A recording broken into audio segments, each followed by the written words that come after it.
Hey guys, welcome back to my YouTube channel. तो कैसे हैं आप लोग? आशा करता हूँ आप लोग अच्छे होंगे। तो जैसा कि हमने पिछली वीडियोस में देखा था इमेज फॉर्मेशन कॉनकेव और कॉन्वेक्स मिरर का, तो आज की वीडियो में हम लोग देखने वाले हैं यूजेस ऑफ कॉन्वेक्स और कॉनकेव मिरर, और हम साइन कन्वेंशन और उसके साथ उसके फॉर्मूलाज भी देखेंगे। तो चलिए चलते हैं स्क्रीन पर।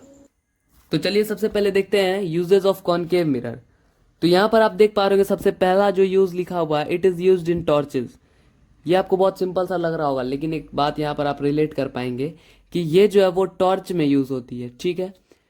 उसके बाद क्या है कि as it produces powerful beam of light rays, ताकि वह powerful beam of light produce कर पाए, यानी लाइट की एक पावरफुल और लंबी लाइट प्रोड्यूस कर पाए। इसीलिए वो कन्वर्जिंग मिरर जो है वो टॉर्च में लगी होती है, ताकि वो लाइट्स को कन्वर्ज कर दे। और आपको पता है कि ये लाइट जो है, टॉर्च में जो लाइट होती है, मतलब जो एलईडी इसमें लगी होती है, वो क्या होती है, फोकस पर रखी होती है। जी हाँ, ये जो लाइट है वो फोकस पर रखी होती है। आपने पहले यहाँ देखा था ना, तो यहाँ पर आप देखिए फिर से, ये फोकस पर अगर लाइट रखी होती है वहां पर, ये ऑब्जेक्ट एट फोकस, ये यहाँ पर आपकी लाइट जो है वो रखी होती है, ठीक है। और तभी क्या होती है, फोकस से एक रे निकलती है, टकराती है, बैक आती है। यहां से एक और रे निकलती है, टकराती है और बैक आती है। उसके बाद क्या होता है, ये जो दोनों लाइट की रे है, ये इन्फिनिटी पर जाकर मिलती है। आपने कभी टॉर्च आसमान में मारा है? आसमान में अगर टॉर्च दिखाओगे तो वो आप लाइट रे देखोगे कि बहुत लंबी जा रही है, बहुत ज्यादा लंबी। इसका मतलब क्या, वो ऑब्जेक्ट जो फोकस पर रखी होगी, फोकस पे ऑब्जेक्ट रखी रहती है, तो इमेज कहाँ बनती है, इमेज बनती है इन्फिनिटी पे, यानी वो लाइट रे इन्फिनिटी तक जाएगी। इसलिए वो लाइट रे आपको कहीं पर गिरती हुई दिखती नहीं है आसमान में, वो जाती रहेगी, वो इन्फिनिटी पर जाकर मिलेगी। इसका मतलब एकदम सिंपल हुआ, आपने रिलेट किया होगा कि ऑब्जेक्ट जब अगर फोकस पे रखा हुआ होगा तो क्या होगी, इमेज जो वो इन्फिनिटी पर बनेगी। और अगर ऑब्जेक्ट इन्फिनिटी पर रखी होगी तो इमेज क्या होगी, फोकस पे बनेगी। तो यहाँ पर क्या होता है, टॉर्च के केस में ऑब्जेक्ट जो है वो फोकस पे रखी होती है, इसलिए उसकी जो रे है, बीम है, वो जाकर इन्फिनिटी पर मीट करती है, ठीक है। तो ये आपने रिलेट जरूर किया होगा अभी मेरे बोलने पे, ठीक है।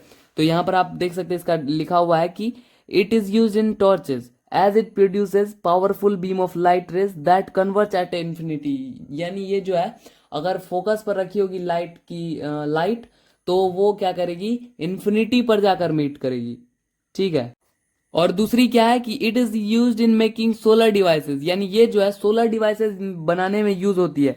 और इसका काम क्या है सोलर डिवाइसेस में, ताकि ये क्या कर सके, it converge all rays at a point, and when solar ray converge they increase the temperature at the converging point. यानी इसका मतलब क्या हुआ, ताकि ये क्या कर सके, सूर्य की जो हर एक किरण है उसको कन्वर्ज कर कर एक पॉइंट पर ला सके। और जब सारी किरण एक पॉइंट पर कन्वर्ज होकर आ जाएगी, तब वहां पर क्या होगा, वहां का जो टेम्परेचर है वो इंक्रीज होगा। क्यों होगा, क्योंकि ये कन्वर्जिंग मिरर है, सारी रेज एक ही जगह पर आकर कन्वर्ज हो गई, इसलिए वहां का जब टेम्परेचर इंक्रीज होगा तो वो वहां पर एनर्जी बनाने में हमारी हेल्प करेगा। इसका यही सिंपल सा मतलब है। एक बार फिर से आप यहां से यहां तक देख लीजिए, as it converges all the rays at a point, and when solar ray converge the increase the temperature at a converging point. यानी जहां पर वो कन्वर्ज होगी वहां का टेम्परेचर जो वो बहुत ज्यादा बढ़ जाएगा, तो सोलर को हेल्प मिलेगी एनर्जी बनाने में, और ज्यादा से ज्यादा एनर्जी वहां पर इलेक्ट्रिसिटी जनरेट कर पाएगा वो, ठीक है।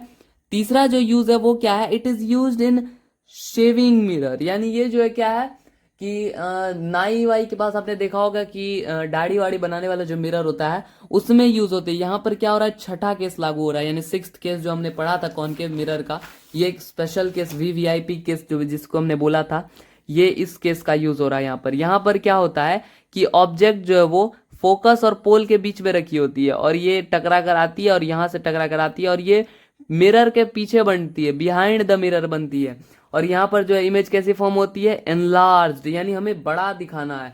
अगर हम दाढ़ी बना रहे हैं तो हमें बड़ी इमेज चाहिए, ताकि हम अच्छे से मतलब कैंची चला पाए, तो हमारा फेस वेस कट ना जाए, इसके लिए हमें बड़ी इमेज चाहिए। तो इस सिक्स केस का यूज करते हैं, जब हम फोकस और पोल के बीच में ऑब्जेक्ट को रखते हैं तो वो इमेज जो है वो बहुत बड़ी दिखती है हमें। और ये जो है वर्चुअल इरेक्ट होती है, ये रियल में नहीं होती, ये हमें पर्दे के पीछे दिखती है, मिरर के पीछे ये बनती है, ठीक है।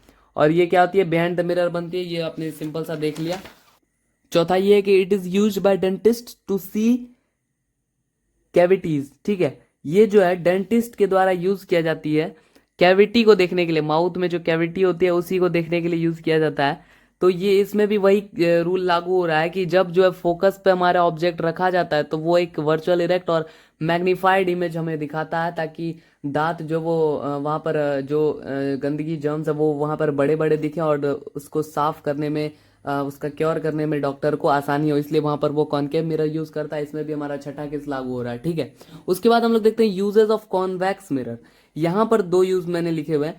पहला है कि it is used as a rear view mirror in cars and vehicles, यानी ये जो है एक रेयर व्यू मिरर के तौर पर यूज होता है। या इसका क्या मतलब हुआ कि ये गाड़ी में जो शीशे लगे होते हैं पीछे देखने के लिए, वहां पर जो हमारा कॉन्वेक्स मिरर काम करता है। देख सकते हैं क्या लिखा हुआ है, it gives virtual and diminished image, यानी ये जो है वर्चुअल इमेज देता है और डिमिनिश्ड इमेज देता है, यानी वर्चुअल और बहुत ही छोटा छोटा इमेज देता है। और ये जो है लेटरली इन्वर्टेड भी होता है, इसलिए जब एम्बुलेंस पीछे से आ रही होती है तो आपको कार के रेयर व्यू में एम्बुलेंस जो है वो सीधा लिखा हुआ दिखाई देता है, और अगर एम्बुलेंस पर आप देखोगे तो वहां पर एम्बुलेंस उल्टा लिखा हुआ रहता है। आपने ये जरूर देखा होगा, ठीक है। आप 10th में आ चुके हो तो आपने ये जरूर देखा ही होगा। तो चलिए अब हम लोग देख लेते हैं नया टॉपिक, दूसरा टॉपिक, जो कि है साइन कन्वेंशन और कुछ फॉर्मूलाज, ठीक है। तो सबसे पहले हम लोग यहाँ पर देखते हैं साइन कन्वेंशन होता है क्या। तो साइन कन्वेंशन कुछ ऐसा बड़ा तोप नहीं है। इसका क्या मतलब, ये एक सिंपल सा रूल्स है जो कि बनाए गए हैं। यानी ये एक रूल है, जैसे कि आपका ऑब्जेक्ट डिस्टेंस जो है यानी यू जो है वो किस चीज में नापा जाएगा, माइनस में या प्लस में। यानी इमेज जो डिस्टेंस है, इमेज की जो डिस्टेंस वो प्लस में रखी जाएगी, माइनस में रखी जाएगी न्यूमेरिकल्स करते वक्त। जब हम न्यूमेरिकल सवाल करेंगे तब हमारा जो ऑब्जेक्ट डिस्टेंस इन सब का काम पड़ेगा। और ये किस चीज में नापा जाएगा, यानी माइनस में रखा जाएगा इनको या प्लस में नापा जाएगा, इसी का जो रूल्स है। तो सबसे पहले आप यहाँ पर देख पा रहे होंगे, मैं वन बाय वन पहले एक्सप्लेन करता हूँ। यानी यू जो है वो हम लोग बोलते हैं ऑब्जेक्ट के डिस्टेंस को। यहाँ पर आप देख पा रहे होंगे ये हमारा ऑब्जेक्ट रखा हुआ बियॉन्ड सी, इसकी यहाँ से और पोल तक की दूरी को हम लोग बोलेंगे यू, यानी ऑब्जेक्ट का डिस्टेंस, ठीक है। और दूसरा जो है वो ये वी, यानी इमेज का डिस्टेंस। यानी इस ऑब्जेक्ट को हम बियॉन्ड सी रखे तो यहाँ से एक रह गई, यहाँ से इंटरसेक्ट करी, यहाँ से एक रह गई, यहाँ वो सी से रिट्रेस करके अपने पाथ को वापस गई। तो ऑब्जेक्ट जो हमारा बना सी और एफ के बीच में, इमेज जो हमारा बना सी और एफ के बीच में, उसको हम लोग बोलेंगे इमेज, ठीक है। और यहाँ इमेज से पोल तक की दूरी को हम लोग बोलेंगे इमेज डिस्टेंस। यानी इमेज डिस्टेंस जो वो हर डिस्टेंस जो वो पोल से नापी जाती है, तो पोल से इमेज तक की दूरी इमेज डिस्टेंस, पोल से ऑब्जेक्ट तक की दूरी ऑब्जेक्ट डिस्टेंस, ठीक है। ये दोनों बहुत ही सिंपल थे। और तीसरा जो है वो एफ यानी फोकल लेंथ। तो फोकल लेंथ क्या होता है, फोकस से पोल तक की दूरी को हम लोग क्या बोलते हैं, फोकल लेंथ बोलते हैं, ठीक है। और तीसरा चौथा क्या होता है, आर यानी रेडियस ऑफ कर्वेचर। तो रेडियस से पोल तक की दूरी को हम लोग क्या बोलते हैं, रेडियस ऑफ कर्वेचर बोलते हैं। सॉरी मैंने यहाँ पर वो बना नहीं रखा है रेडियस ऑफ कर्वेचर, ठीक है। तो यहाँ पर आप देख पा रहे होंगे ये सब, ठीक है। उसके बाद हम देखते हैं एच ओ यानी height of object. Height of object यहाँ पर आप देख पा रहे हो कि ये ऑब्जेक्ट हमारा और ये ऑब्जेक्ट की हाइट जितनी, मतलब आप ऐसे देख सकते हैं, ऐसे ऑब्जेक्ट रखा हुआ है तो यहाँ से यहाँ तक की दूरी को हम लोग हाइट ऑफ ऑब्जेक्ट बोलेंगे, ठीक है। तो यहाँ पर और दूसरा देख सकते हैं हाइट ऑफ इमेज, यानी ये हमारा इमेज है और यहाँ से यहाँ तक की दूरी को हम लोग इसका क्या बोलेंगे, हाइट ऑफ इमेज, यानी इमेज कितनी ऊंची है, ठीक है। तो यहाँ पर अब आप देखिए कि u जो है हमारा वो हमेशा जो है नेगेटिव में रखा जाएगा। यानी कहीं पर भी आपको u रखना हो, यानी क्वेश्चन में कहीं भी u माइनस 10 दिया हो, कुछ भी दिया हो, आपको बस बोलेगा u इक्वल टू 10। तो आपको जब सवाल करने जाना है तो u को आपको हमेशा माइनस में ही रखना है, ये बात आप गांठ मान लो। u हमेशा माइनस में रहेगी, ऑलवेज नेगेटिव, ठीक है। और दूसरी चीज जो है वो क्या है, हाइट ऑफ ऑब्जेक्ट, यानी ऑब्जेक्ट की जो हाइट है वो क्या होगी, हमेशा प्लस में रहेगी, ऑलवेज पॉजिटिव। यानी ये जो है हाइट ये हमेशा पॉजिटिव रहेगी। इसका कारण क्या आप सोच रहे होंगे, तो कारण मैं बता देता हूँ। आपने कार्टेशियन प्लेन इमेजिन करिए अपने दिमाग में। तो कार्टेशियन प्लेन पे क्या होता है, हमारा जो ऊपर वाली वैल्यूज होती है हमारी, कार्टेशियन प्लेन आपने देखा होगा जैसे जिस पर एक्स एक्सिस और वाई एक्सिस होती है, ये इस टाइप से होता है। तो ये हमारी एक्स एक्सिस सॉरी, और ये हमारे वाई एक्सिस। तो यहाँ पर आपने देखा होगा कि ऊपर वाली जितने भी वैल्यूज होती है वो प्लस में होती है, 1 2 3 4 जो भी है, और नीचे वाली वैल्यूज माइनस में होती है। तो हाइट जो है वो हमेशा ऊपर ही होती है, ठीक है, इस लाइन से ऊपर, ठीक है। तो वो हमेशा प्लस में होगी क्योंकि हाइट जो है वो ऑब्जेक्ट के ऊपर ही होती है, तो ये क्या होती है, हमेशा प्लस में होगी, ठीक है। और ये जो है माइनस हमने यहाँ पर क्यों रखा, ऑब्जेक्ट को, ऑब्जेक्ट की डिस्टेंस को माइनस क्यों रखा, क्योंकि हमारा जो ऑब्जेक्ट है वो हमेशा पोल को हमारा हमने यहाँ पर सेंटर माना है, ठीक है। पोल से इधर हमने राइट, पोल से इधर लेफ्ट, पोल से ऊपर हमारा अप, पोल से नीचे डाउन, ठीक है। तो पोल को हमने अगर सेंटर माना है तो पोल से लेफ्ट, यानी पोल से लेफ्ट यानी सेंटर से लेफ्ट, इधर आपने हमें हर चीज को अपना माइनस में रखते आपने ये पढ़ा होगा। राइट में हमारा हर कुछ पॉजिटिव में और लेफ्ट में हमारा हर कुछ नेगेटिव में नापा जाता है। ठीक है, आपने नंबर लाइन पर भी देखा होगा कि राइट में जो भी इंटीजर्स लिखे होते हैं वो पॉजिटिव में होते हैं, लेफ्ट में जो भी इंटीजर्स लिखे होते हैं वो नेगेटिव में होते हैं। तो इसीलिए हमारा पोल से लेफ्ट में जो हमारा वैल्यू होगा वो हमेशा नेगेटिव में होगा। यानी जैसे कि आप यहाँ पर ऑब्जेक्ट जो देख सकते हैं वो पोल से हमेशा लेफ्ट में होती है। यहाँ पर आप कॉनकेव मिरर देख पा रहे हैं, यहाँ पर आप कॉन्वेक्स मिरर भी अगर देखते हैं तो इसमें भी हमारा जो ऑब्जेक्ट है वो पोल से लेफ्ट में ही रहता है। तो इसीलिए हमारा जो है ऑब्जेक्ट का जो डिस्टेंस है वो हमेशा नेगेटिव में नापा जाता है। ठीक है, और हाइट भी हमेशा ऊपर ही रहती है, तो इसलिए हाइट भी हमेशा पॉजिटिव में नापी जाती है। अब बदलती क्या क्या है, तो वो है फोकल लेंथ और हाइट ऑफ इमेज। यानी फोकल लेंथ हमारा बदल सकता है, कॉनकेव में कहीं और बन जाएगा, कहीं और हो जाएगा, कॉन्वेक्स में कहीं और हो जाएगा, तो ये बदल सकता है। ठीक है, हालांकि ये भी हमारा फोकस के सेंटर के लेफ्ट में ही है, तो ये हमारा नेगेटिव में नापा जाना चाहिए ये, लेकिन कॉनकेव मिरर के लिए वर्किंग होगा।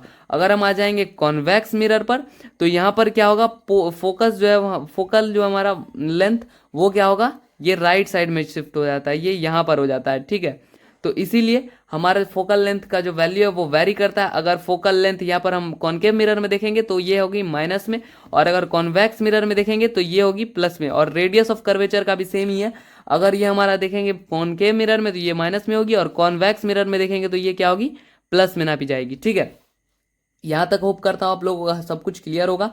अब हमारा एक यहाँ पर जो है डिस्टेंस का बच रहा है वो है इमेज डिस्टेंस। ये किस चीज में नापी जाएगी, ठीक है, तो ये जो है वो हमें फाइंड करनी होगी। ठीक है, अगर हर कुछ पता चल जाएगा तो हमें करना क्या रहेगा।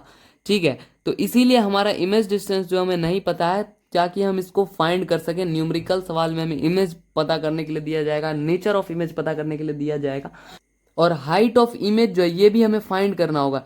यानी ये आपका इमेज डिस्टेंस और हाइट ऑफ इमेज ये दोनों जो है हमें फाइंड करना होगा। इसी पर हमारे न्यूमेरिकल क्वेश्चंस आएंगे कि आपको ये सब कुछ दे दिया, अब आप इमेज डिस्टेंस निकालो और हाइट ऑफ इमेज निकालो, या नेचर ऑफ इमेज बताओ, ये कुछ भी दे सकता है घुमा फिरा कर। और इसी पे निकालने के लिए हमारे पास कुछ फॉर्मूलाज हैं, तो वो मैं आप दिखाता हूँ।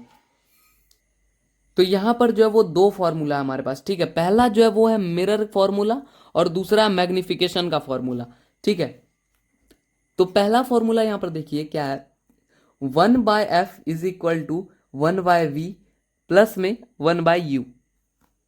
इसका क्या मतलब हुआ कि 1/f का यहां पर मतलब है 1 focal length is equal to 1/v यानी इमेज डिस्टेंस प्लस 1/u यानी ऑब्जेक्ट डिस्टेंस। अब आप यहां पर देख पा रहे हो ऑब्जेक्ट डिस्टेंस हमेशा माइनस में होगा, तो जब भी आपको ऑब्जेक्ट डिस्टेंस कुछ भी बोलेगा तो यहां पर आपको माइनस में ही पुट करना है।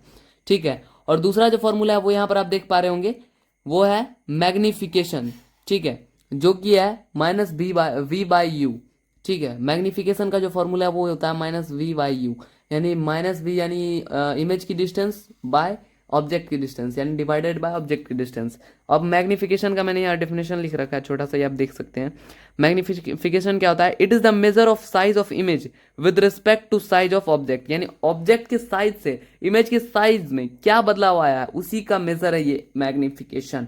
ठीक है, और मैग्निफिकेशन की जो यूनिट कुछ नहीं होती, ये यूनिटलेस है। ठीक है, it gives ratio of height of image to height of object. यानी हाइट ऑफ इमेज यानी ऑब्जेक्ट की जो हाइट होगी उसके कंपैरिजन में इमेज की क्या हाइट होगी उसी का ये रेशियो बताती है। ठीक है, ये बहुत ही इंपॉर्टेंट है।